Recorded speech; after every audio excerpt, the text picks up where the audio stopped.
요한복음 11장 1절로 16절은 매일 성경으로는 6일 본문입니다. 한 절씩 교독하고 마지막 절은 함께 읽겠습니다. 제가 먼저 읽습니다. 어떤 병자가 있으니 이는 마리아와 그 자매 마르다의 마을 베다니에 사는 나사로라. 이 마리아는 향유를 주께 붓고 머리털로 주의 발을 닦던 자요, 병든 나사로는 그의 오라버니더라. 이에 그 누이들이 예수께 사람을 보내어 이르되 주여 보시옵소서, 사랑하시는 자가 병들었나이다 하니 예수께서 들으시고 이르시되 이 병은 죽을 병이 아니라 하나님의 영광을 위함이요 하나님의 아들이 이로 말미암아 영광을 받게 하려 함이라 하시더라. 예수께서 본래 마르다와 그 동생 나사로를 사랑하시더니 나사로가 병들었다 함을 들으시고 그 계시던 곳에 이틀을 더 유하시고 그 후에 제자들에게 이르시되 유대로 다시 가자 하시니 제자들이 말하되 랍비여, 방금도 유대인들이 돌로 치려 하였는데 또 그리로 가시려 하나이까? 예수께서 대답하시되 낮이 12시간이 아니냐. 사람이 낮에 다니면 이 세상의 빛을 보므로 실족하지 아니하고 밤에 다니면 빛이 그 사람 안에 없는 고로 실족하느니라. 이 말씀을 하신 후에 또 이르시되 우리 친구 나사로가 잠들었도다. 그러나 내가 깨우러 가노라. 제자들이 이르되 주여, 잠들었으면 낫겠나이다 하더라. 예수는 그의 죽음을 가리켜 말씀하신 것이나 그들은 잠들어 쉬는 것을 가리켜 말씀하신 줄 생각하는지라. 이에 예수께서 밝히 이르시되 나사로가 죽었느니라. 내가 거기 있지 아니한 것을 너희를 위하여 기뻐하노니 이는 너희로 믿게 하려 함이라. 그러나 그에게로 가자 하시니 디두모라고 하는 도마가 다른 제자들에게 말하되 우리도 주와 함께 죽으러 가자 하니라. 아멘. 요한복음에는 예수님의 때에 대한 이야기가 반복적으로 나옵니다. 한번 읽어볼까요? 요한복음 2장 3절과 4절 말씀 함께 읽습니다. 시작. 포도주가 떨어진지라. 예수의 어머니가 예수에게 이르되 저들에게 포도주가 없다 하니 예수께서 이르시되 여자여, 나와 무슨 상관이 있나이까? 내 때가 아직 이르지 아니하였나이다. 아멘. 가나의 혼인잔치에서 포도주가 떨어졌을 때 예수님의 어머니가 예수님에게 가서 말합니다. 저들에게 포도주가 없다. 그러자 예수님께서 이렇게 답하십니다. 아직 제 때가 이르지 않았습니다. 때에 대한 말씀을 하시죠. 그런데 그뿐만이 아닙니다. 요한복음 7장 한번 읽어볼까요? 요한복음 7장 6절과 8절 읽습니다. 먼저 6절입니다. 시작. 예수께서 이르시되 내 때는 아직 이르지 아니하였거니와 너희 때는 늘 준비되어 있느니라. 아멘. 8절입니다. 너희는 명절에 올라가라. 내 때가 아직 차지 못하였으니 나는 이 명절에 아직 올라가지 아니하노라. 아멘. 예수님께서 물고기 2마리와 보리떡 5개로 5,000명을 먹이신 표적을 보이신 후 사람들이 예수님을 따라다녔을 뿐만 아니라 표적을 일으키신 지역 주변으로 예수님에 대한 소문이 퍼져나가기 시작합니다. 초막절을 앞두고 예수님이 고향에 가셨더니 그 소문을 들은 예수님의 형제들이 이렇게 이야기를 하는 거예요. 사람이 많은 명절에 예루살렘으로 올라가서 이와 같은 일을 또 행하소서. 그러면 한 번에 유명해질 수 있습니다. 자기 자신을 드러내야만 합니다. 뜻을 펼치셔야만 합니다. 라고 권했다는 거예요. 그랬더니 예수님께서 이렇게 말씀하십니다. 너희는 올라가라. 나는 아직 올라가지 않으련다. 내 때가 이르지 아니하였다라고 말씀하시죠. 여기서도 때에 대한 말씀이 나오죠. 이와 더불어서 요한복음 7장 20절, 30절 또한 요한복음 8장 20절을 보면 예수님과 대화하던 유대인과 바리새인들이 화가 나서 예수님을 잡아 돌로 치려고 하거든요. 그런데 그들이 예수님을 잡을 수 없습니다. 그런데 요한복음은 이에 대해서 이렇게 해설을 하고 있습니다. 아직 주님의 때가 이르지 않았기 때문이다 라고 하죠. 이것을 통해서 알 수 있는 사실은 예수님이 하시는 일에 때가 있다라고 하는 거예요. 그런데 오늘 본문을 통해서 예수님의 때가 어떤 특징을 가지고 있는지를 알 수 있는데, 오늘 본문의 내용은 이렇습니다. 예수님께서 사랑하시던 마리아, 마르다, 나사로 가정에 문제가 생깁니다. 나사로가 중병에 걸려서 죽게 된 겁니다. 그런데 그때 마침 예수님이 그들과 가까이 계시지 않는 거예요. 꽤 거리가 떨어진 예전에 세례 요한이 세례를 베풀던 곳에 있는 겁니다. 그래서 마리아와 마르다가 나사로를 위해서 사람을 예수님께 보냅니다. 예수님, 이제 나사로가 병들어 죽게 되었습니다. 빨리 와서 좀 고쳐주십시오. 예수님께서 그 말씀을 들으시고 그곳에서 이틀을 더 머무셨다라고 하는 거예요.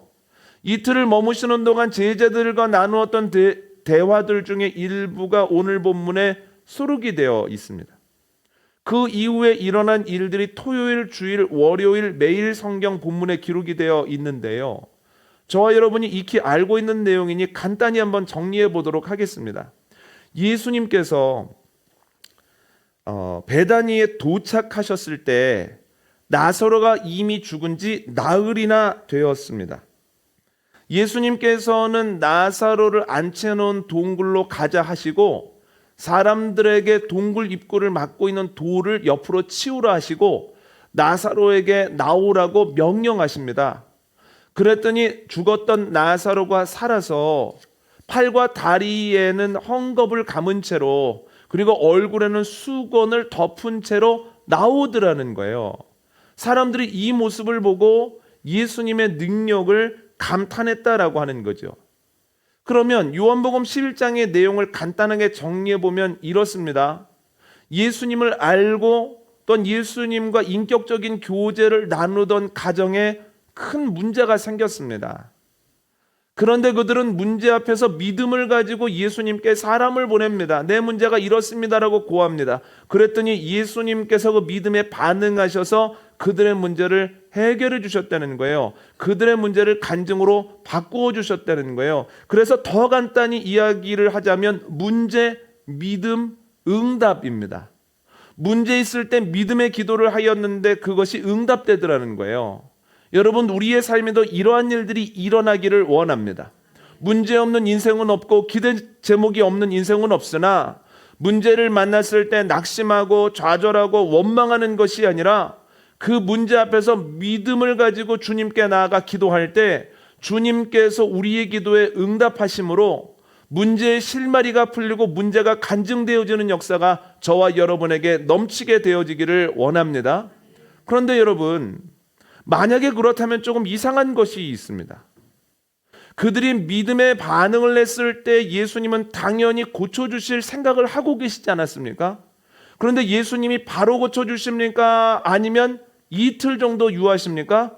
이틀 정도 유했다는 거예요. 가장 빠른 방법은 뭐냐면 예수님께서 백부장의 종을 고치실 때처럼 사역하시던 곳에서 나사로야 일어나라 라고 말씀하시고 예수님께 갔던 사람들이 베다니로 돌아갔을 때 나사로가 건강하게 걷고 있는 거예요.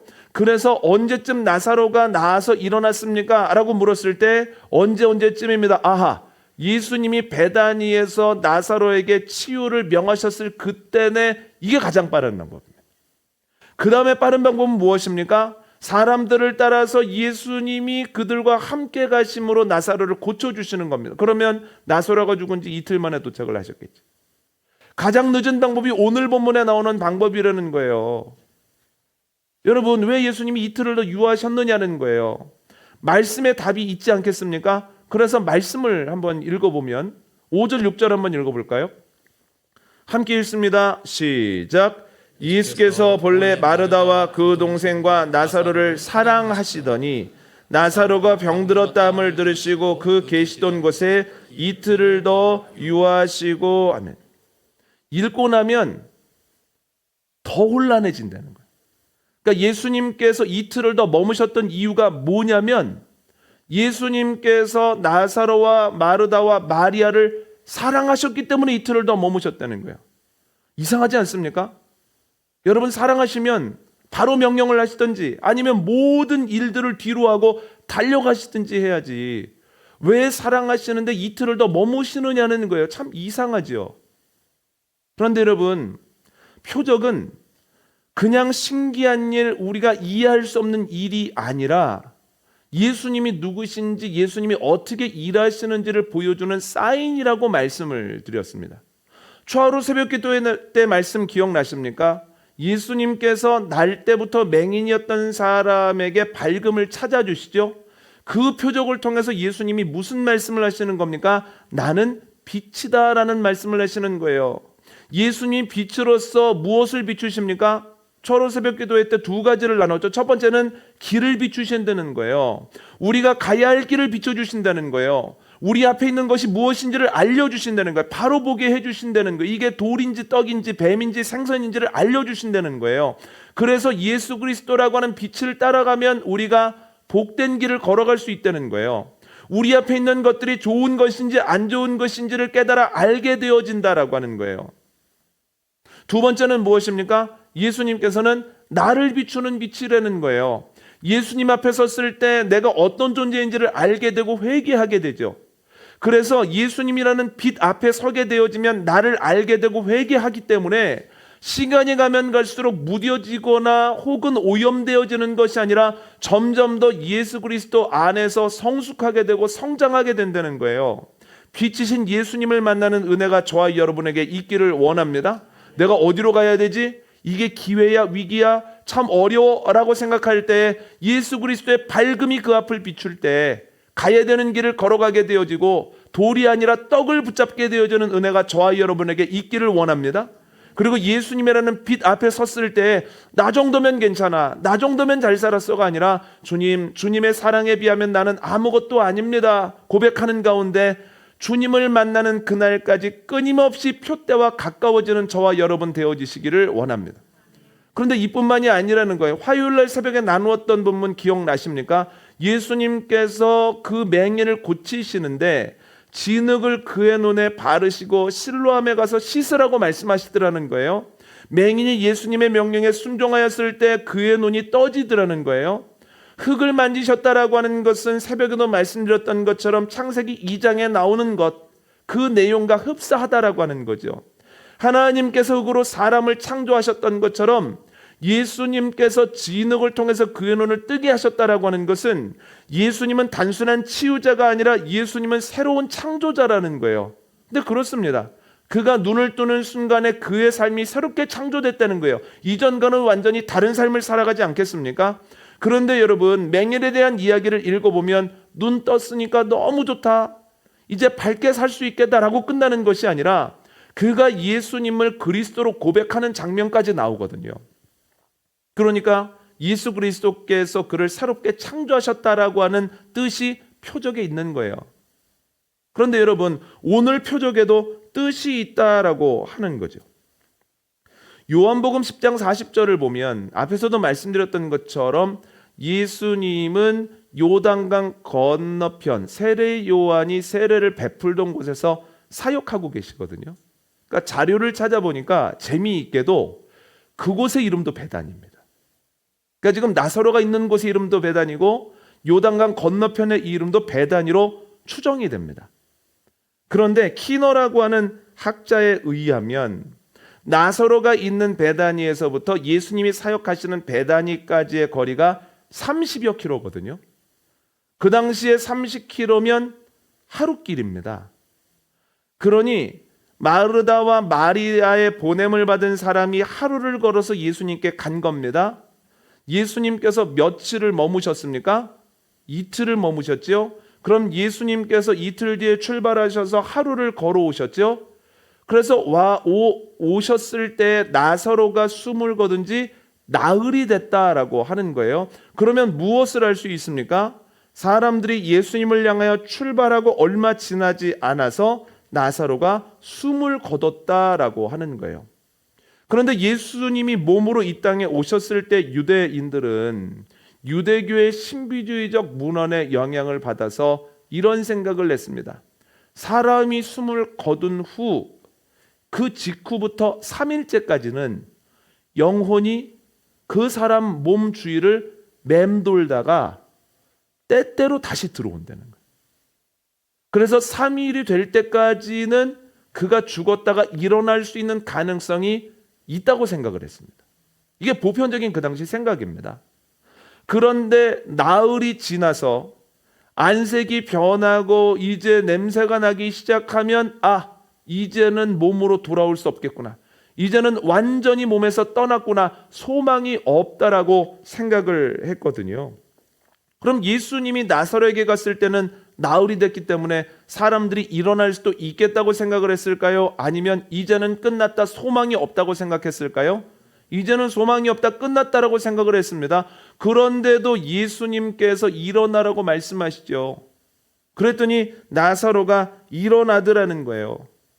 여러분, 이것이 무엇을 의미합니까? 예수님은 단순히 아픈 사람을 고치시고 혹은 죽은 자를 일으키시는 분이 아니라는 거예요. 모든 사람들이 희망 없다라고 이야기할 때 이런 일을 하시는 분은 누군가? 한번 읽어볼까요? 요한복음 11장 25절과 26절입니다. 시작. 예수께서 이르시되 나는 부활이요 생명이니 나를 믿는 자는 죽어도 살겠고 무릇 살아서 나를 믿는 자는 영원히 죽지 아니하리니 이것을 내가 믿느냐. 아멘. 예수님께서는 부활이요 생명이라는 거예요. 그래서 주님을 믿는 자는 죽어도 살겠고 살아서 주님을 믿는 자는 영생을 누리게 된다는 거예요. 부활이요 생명이신 주님을 알게 되고 믿게 되는 은혜가 저와 여러분에게 넘치게 되어지기를 원합니다. 그래서 이 땅에 있는 동안에도 영생을 누리게 되어지고 하나님 나라 백성으로서의 삶을 살아가게 되어지고 주님이 부르시는 그날에도 우리 안에 소망이, 남은 이들에게도 소망이 넘쳐나게 되어지기를 원합니다. 그런데 그것만 이야기하시려는 건 아니라는 거예요. 오늘 본문을 통해서 특히 우리가 생각하기에 주님의 때가 더디 오는 것 같다라고 느끼는 이들에게 주님이 하시려는 말씀이 있다라고 하는 거예요. 사람들에게는 골든타임이 있습니다. 그 당시 유대인들에게 골든타임은 며칠이었습니까? 3일이었습니다. 3일 지나면 이제는 끝난 것, 소망이 없는 겁니다. 그러나 주님께는 유대인들의 골든타임이 적용되지 않더라는 거예요. 여러분, 이것이 우리들에게도 적용되어지는 사실이라는 거예요. 화면을 보시고 한번 고백해 볼까요? 자, 함께 읽습니다. 시작. 인간의 골든타임은 끝났지만 하나님의 타임테이블은 이제 시작이다. 다시 해볼까요? 인간의 골든타임은 끝났지만 하나님의 타임테이블은 이제 시작이다. 아멘입니까? 오늘 본문을 통해서 우리가 깨달아야 되는 것은 이거라는 거예요. 우리에게는 골든타임이 있고 골든타임이 지나면 끝난 겁니다. 소망이 없는 겁니다. 그러나 우리의 골든타임이 주님께는 적용이 되지 않는다는 거예요. 오히려 우리의 골든타임이 끝났을 때 하나님의 타임테이블이 시작된다는 거예요. 내 힘으로 해볼 수 있을 것 같고 내 생각대로 이렇게 하면 해결될 수 있을 것 같다는 내 시간입니다. 그러나 아무리 생각해도 끝난 것 같고 이거는 안 될 것 같고 소망이 없을 때부터 하나님이 전적으로 일하기 시작하신다라고 하는 거예요. 여러분, 오랫동안 기도하고 계신데 그 문제가 해결되지 않습니까? 자녀의 학업을 위해서, 자녀의 취업을 위해서, 몸이 연약한 이들의 회복을 위해서, 경제적인 상황의 해결을 위해서 여러 가지 갈등이 해소될 수 있도록 기도하고 있는데 아직도 해결되어지지 아니하고 여러 가지로 어려움들이 가중되고 있습니까? 내가 생각하기에 골든타임이 얼마 남지 않았습니까? 아무리 생각해도 골든타임이 지나서 이제는 소망이 없습니까? 내 골든타임이 지난 것 같을 때 오늘 말씀이 우리에게 주시는 그 은혜, 우리에게는 골든타임이 있지만 하나님께는 골든타임이 없고 우리의 골든타임이 끝났을 때 하나님의 타임테이블이 시작된다라고 하는 것을 기억하는 지혜가 저와 여러분에게 넘치게 되어지기를 원합니다. 여러분, 그것 때문에 주님께서 이틀을 유하신 거예요. 그래서 주님께서 이틀을 더 유하시면서 기다리게 하신 것이 그들을 사랑하셨기 때문이다라고 하는 거예요. 그런데 여러분, 지연된 시간, 예수님의 이틀은 기다리는 사람들에겐 너무 고통스러운 일이죠. 너무 고통스럽습니다. 그런데 주님께서 그렇게까지 하시는 이유가 분명히 있다는 거예요. 주님의 이틀에는 유익이 있는데 두 가지로 한번 정리를 해봤습니다. 첫 번째는 이것입니다. 주님의 영광을 알게 된다라고 하는 거예요. 여러분, 마리아와 마르다가 원했던 시간에 예수님이 오셔서 일으켜 주셨다면 나사로가 살아난 것에 대해서 사람들이 어떻게 여겼을까요? 만약에 예수님이 그 소식을 들으시고 바로 지체하지 않으시고 오셨다면 예수님이 도착하셨을 때 나사로 죽은 지 며칠입니까? 이틀이죠. 그러면 그 이틀은 사람의 골든타임을 지난 겁니까? 안 지난 겁니까? 안 지난 거예요. 사람의 골든타임을 안 지났을 때 사람들은 무엇이라고 생각을 하냐면 처음에는 하나님의 은혜라고 고백을 하다가 나중에는 그래, 아니 그럴 수도 있지. 아니 3일이 안 됐는데 그럴 수도 있지.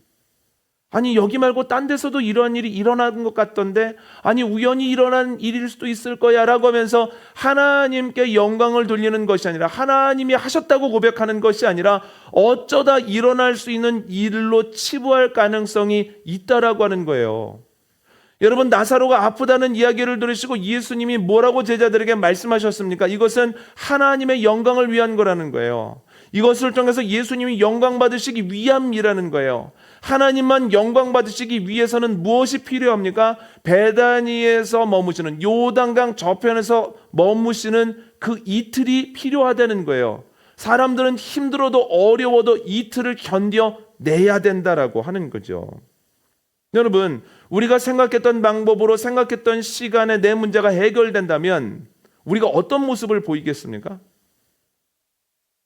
어떤 모습을 제가 보일까 생각해 보면 처음에는 하나님을 찬양할 것 같습니다. 하나님께 감사할 것 같습니다. 그런데 시간이 지나면서 하나님이 하셨습니다. 하나님께서 온전히 영광 받으십시오 라고 하는 마음이 서서히 희석될 것 같습니다. 아니 그럴 수도 있지. 이런 일 일어날 수도 있어. 그러니 참 감사한 일이긴 하지만 또 주님 외에 다른 요소도 있을 거야 라고 하는 딴 생각을 하게 되거든요. 그러나 그 이틀이 있기 때문에 내 골든타임이 끝나게 하시는 하나님의 은혜가 있기 때문에 그 놀라운 일들을 경험할 때 하나님이 하셨구나 라고 하는 것을 아주 명확하게 고백할 수 있다는 거예요. 그럼 여러분 이틀은 우리에게 고통이지만 이건 무엇입니까? 우리에 대한 주님의 사랑이라는 거예요. 그래서 오늘 본문에서 사랑하셨다 그래서 이틀을 더 머무셨다라고 이야기를 한다는 거예요. 오늘 본문 5절 6절 한번 읽어볼까요? 다시 한번 읽습니다. 시작. 예수께서 본래 마르다와 그 동생과 나사로를 사랑하시더니 나사로가 병들었다 함을 들으시고 그 계시던 곳에 이틀을 더 유하시고 아멘. 두 번째 유익은 뭐냐면 그 이틀을 통해서 우리가 겸손해진다라고 하는 거예요. 만약에 이틀 만에 예수님이 오셔서 나사로를 일으키셨다면 그러면 어떤 일이 또 일어났을까? 저는 이런 생각을 해봅니다. 예수님 감사합니다. 예수님이 하셨습니다. 예수님 계시기 때문에 우리의 삶이 이렇게 좋습니다 라고 고백을 하다가 시간이 지나는 가운데에서 점점 사람에게도 공이 있다라고 생각할 것 같습니다. 야 이번에 마리아 마르다 판단 좋았어. 포기하지 않고 예수님 어디 있는지 빨리 찾아서 그곳까지 사람을 막 보냈다라고 하는 것 판단력 좋았어. 야 판단력은 나이를 뛰어넘어서 굉장히 좋은 사람들이야. 이렇게 하면서 마리아 마르다 칭찬하지 않았겠습니까? 그럼 또 마리아 마르다가 착하잖아요. 그러면 그 공을 자기가 다 받겠습니까? 좀 나누겠습니까? 나누겠죠. 그래도 그 하루길을 멀리 달려가셨다가 또 쉬지도 않고 열심히 달려오시니 또 이분들도 박수해달라고 사람들이 너무 잘했다고 하면서 마리아도 좋고 마르다도 좋고 갔던 사람들도 좋지 않겠습니까? 여러분 이런 일들이 지금도 있거든요. 여러분 집회를 나가서 간증을 하다 보면 처음에는 주님께만 영광 돌리거든요. 처음에는 주님께서 다 하셨다고 하거든요. 그런데 간증의 위험성이 뭐냐면 한 번, 두 번, 세 번 하다 보면 점점 간증이 유료해지는 가운데에서 그래도 나도 힘썼잖아. 나도 열심히 말씀 보고 나도 열심히 기도하고 나도 열심히 목회하고 이런 것들이 자꾸 들어가거든요. 그래서 그런 생각을 해봤어요. 간증이라는 게 참 위험한 거구나. 여러분 예나 지금이나 사람은 하나님의 자리에 앉으려고 하는 죄성을 가지고 있거든요. 아담과 하와가 다른 데는 넘어가지 않다가 너 하나님 자리에 앉을 수 있어. 너 하나님과 같이 될 수 있어 라고 하는 말에 속아서 선악과를 먹었거든요. 이게 죄된 우리의 본성이거든요. 약한 점이거든요. 그래서 틈만 나면 하나님 자리에 앉으려고 합니다. 그 말은 뭐냐면 하나님이 받으셔야 되는 영광을 사람이 받으려고 하는 습성을 가지고 있다라고 하는 거예요. 여러분, 예수님께서 이틀 만에 오셔서 나사로를 일으켰다면 예수님 말고 다른 이들도 영광을 받았을 겁니다. 그러나 예수님께서 나흘 만에 오셔서 이미 끝났고 소망이 없는 상태에서 오셨기 때문에 나사로가 일어났을 때 이 일에 내가 힘쓰고 수고했다라고 자랑할 수 있는 사람이 아무도 없었다는 거예요. 우리가 노력하였으나 힘썼으나 우리가 했던 것은 아무것도 아닙니다. 주님의 능력만이 이 일을 행하셨습니다 라는 고백을 할 수 있게 되었다라고 하는 거죠. 여러분, 이틀은 참 고통스럽습니다. 이틀은 참 사람의 마음을 무겁게 하고 힘들게 합니다. 그러나 여기에는 유익이 있다는 거예요. 주님께만 영광을 돌릴 뿐만 아니라 또한 우리를 겸손케 함으로 주님만 사랑하고 주님의 영광만 고백할 수 있도록 하게 한다는 거예요. 여러분, 그래서 힘든 거지만 주님께서는 그 이틀 동안 그곳에 머무셨다는 것. 다시 한번 읽어볼까요? 오늘 보면 5절과 6절입니다. 함께 읽습니다. 시작. 예수께서 본래 마르다와 그 동생과 나사로를 사랑하시더니 나사로가 병들었담을 들으시고 그 계시던 곳에 이틀을 더 유하시고 하면 나사로를 사랑하시더니 이틀을 더 머무시고. 여러분, 이틀이 힘든 일이지만 힘든 시간이지만 그래, 주님이 나를 사랑하시는구나. 주님의 영광만 드러나고 내가 겸손하여 주님께만 영광 돌릴 수 있도록 이 시간을 허락하시는구나. 이것을 분명히 고백하는 가운데 그 이틀을 잘 기다리는 인내하는 은혜와 지혜가 저와 여러분에게 넘치게 되어지기를 원합니다. 오늘 말씀 정리합니다.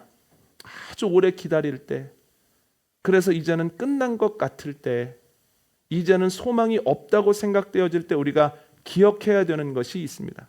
우리에게는 골든타임이 있지만 주님께는 골든타임이 없습니다. 우리의 골든타임이 끝났을 때 하나님의 타임테이블이 시작이 됩니다. 그 이틀이 얼마나 고통스러운지 예수님이 아시지만, 그러나 이틀을 더 주님이 머무시는 이유는, 나흘 만에 우리에게 오시는 이유는 여기에 유익이 있기 때문이에요. 주님의 때는 두 가지 유익이 있는데, 첫 번째는 주님의 영광을 알게 하십니다. 두 번째는 우리를 겸손케 하심으로 주님께서 온전히 하셨다는 것을 고백하게 하십니다. 그 이틀을 지나가고 계십니까? 여러분, 주님의 사랑을 의심하지 않는 가운데, 주님이 일으키실 것을 믿는 가운데에서 온전하게 인내하는 저와 여러분 되어주시기를 원합니다.